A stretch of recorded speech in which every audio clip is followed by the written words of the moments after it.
What's up, everybody? Nick O'Dwyer back with you for the 10th inning, giving you another edition of This Day in Sports History. In yesterday's edition, we saw Don Bradman become the fastest cricketer to 1,000 runs in a single season. Well, Don Bradman will be on here once again today, as well as some other first and just interesting stuff all around. If you all enjoy the video, leave a like on it. If you're new to the channel, hit that subscribe button. Let's get into it. This Day in Sports History.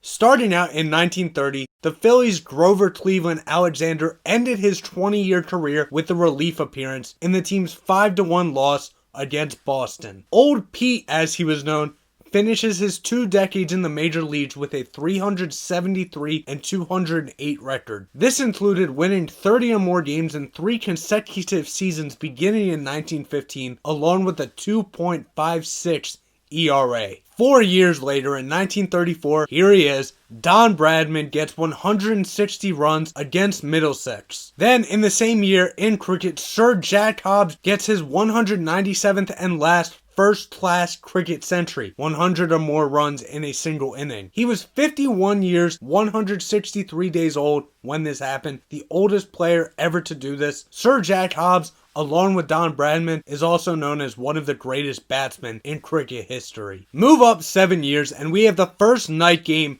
in Washington, D.C. as the Senators took on the New York Yankees. Before the game started, Walter Johnson threw a strike through a beam of light, triggering a switch that illuminated Griffith Stadium. Then 5 years later, we have a kind of switcheroo as the Washington Senators headed up to New York to face the Yankees in their first night game, 1946. General Electric President Charles E. Wilson threw out the ceremonial first pitch in Yankee Stadium in front of 49,917 fans. Like the game for the Senators in 1941, the away team spoiled the home team's fun. Washington ended up defeating the Yankees 2-1, with Dutch Leonard going the distance, throwing a 6-hitter to improve his record to 5-0 on the season. 3 years later in 1949, we have another French championship. On the men's side, Frank Parker retains his title by beating Budge Patty 6-3, 1-6, 6-1, 6-4. This would be Parker's final major title and his final French championship. Then on the women's side, Margaret Osborne DuPont wins her second French singles championship,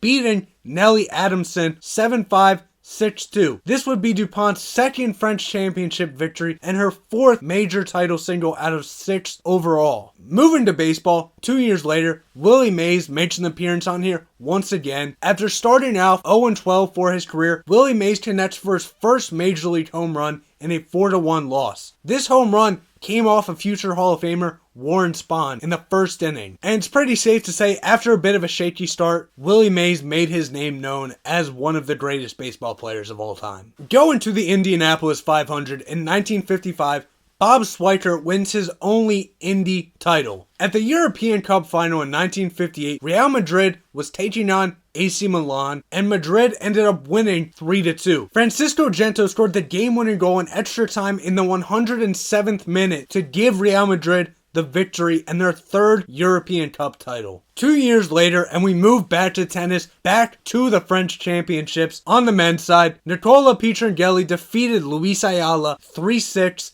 6-3, 6-4, 4-6, 6-3 in 5 sets. This would be his second and last major title. He also won the 1959 French Championship a year prior. On the women's side, Darlene Hard defeated Yola Ramirez 6-3, 6-4 in straight sets for her first French championship out of her 2 major single titles. We move up nearly a decade now at the European Cup final when AC Milan was taking on Ajax. Pierino Prati scored in the 3rd, 7th, and 40th minute as he gets a hat trick for Milan, and Angelo Sormani scores in the 67th minute, adding on another goal, so 4 overall goals for Milan. Velibor Vasovic scored in the 60th minute for Ajax. It wasn't enough though, securing the European Cup for AC Milan. At the Indianapolis 500 in 1973, Gordon Johncock wins the first of 2 Indy 500 titles. Then 2 years later, the 19th edition of the European Cup, Bayern Munich defeated Leeds United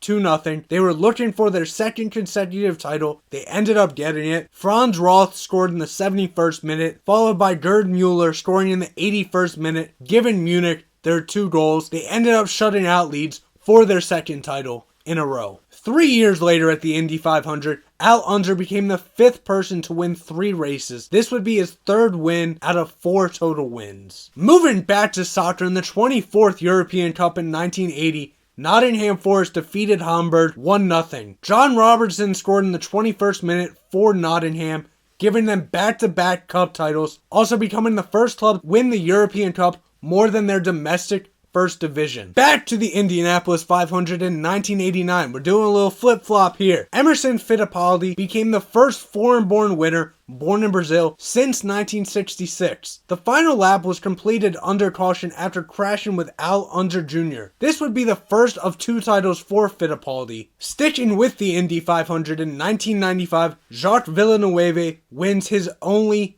Indy 500. Now moving over to Major League Baseball in 1996, the Orioles won 12-8 over Seattle. Cal Ripken Jr. blasted a grand slam and 2 2-run home runs, giving him a career-high 8 RBIs. That's not what's impressive here, though. Cal's younger brother Billy also goes deep for the Orioles, making it only the 2nd time siblings have homered in the same game. A year later at the 5th UEFA Champions League final, Borussia Dortmund defeats Juventus 3-1. Karl-Heinz Riedel scored in the 29th and 34th minute, with Lars Ricken scoring in the 74th minute for Dortmund. For Juventus, Alessandro Del Piero scored in the 65th minute. It wasn't enough though. Dortmund was already up 2-0 at that time. They would end up adding another goal, winning 3-1, getting that Champions League final. In 1998, we really got to see how feared of a hitter Barry Bonds truly was. In the bottom of the 9th inning with bases loaded and his team leading the Giants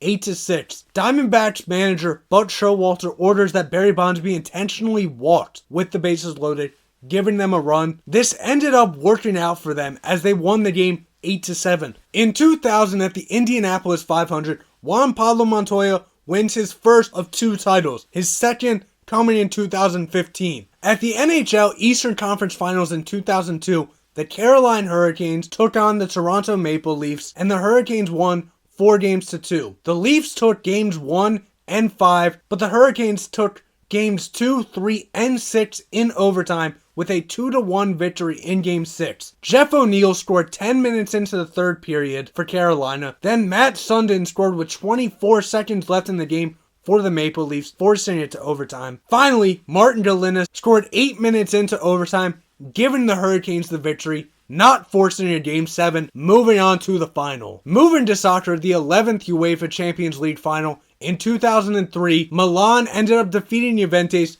3-2 on penalties. It was 0-0 going into extra time. No one ended up scoring. They went to penalties. Milan ended up winning. This was the first all-Italian final, and this would end up being the 6th overall title for Milan. 2 years later at the Super Rugby final, the Canterbury Crusaders claimed their 5th title with a 35-25 victory over the NSW Waratahs. Dan Carter got 3 conversions and 2 penalties for the Crusaders in the victory. A year later at the Indianapolis 500, Sam Hornich Jr. won his only title. Then in baseball in 2006, Barry Bonds hit his 715th career home run, passing Babe Ruth on the all-time home run list. This home run came off Byung-Hun Kim, and it put him second to all-time to Hank Aaron at the time. At the UEFA Champions League final in 2011, Barcelona was going up against Manchester United. Barcelona ended up winning 3-1, the 4th title for Barcelona. Pedro scored in the 27th minute to open the scoring for Barca. Then Wayne Rooney tied it up in the 34th minute. Then after halftime, Lionel Messi scored in the 54th, and David Villa scored in the 69th minute, giving them 2 more goals, capping it off right there, giving Barcelona the 3-1 victory. On the same day that was happening, over in India at the IPL cricket final, the Chennai Super Kings defeated the Royal Challengers Bangalore by 58 runs. This would be the Super Kings' 2nd IPL title. Moving up a year later, we have the UEFA Champions League final that saw Real Madrid going up against Atletico Madrid. Real ended up defeating Atletico 5-3 on penalties after a 1-1 draw at the end of extra time. This would be Real's 11th overall title. Sergio Ramos started off the scoring for the day in the 15th minute for Real, but then in the 79th minute, Yannick Carrasco scored to tie the game. Then in penalties, Atletico missed 1 out of the 4. Real made all of them, giving them their record 11th title. Finally, in 2017, we had the Indianapolis 500 and the Senior PGA Championship going on together. At the Indy 500, Takuma Sato wins his first and only Indy 500. Then at the Senior PGA Championship, Bernard Langer ended up winning 1 stroke ahead of Vijay Singh. So there you have it. That's what happened on this day in sports history. If I left anything out, let me know down in the comment section. For Nico Dwyer and the 10th inning, stay safe everyone. See ya.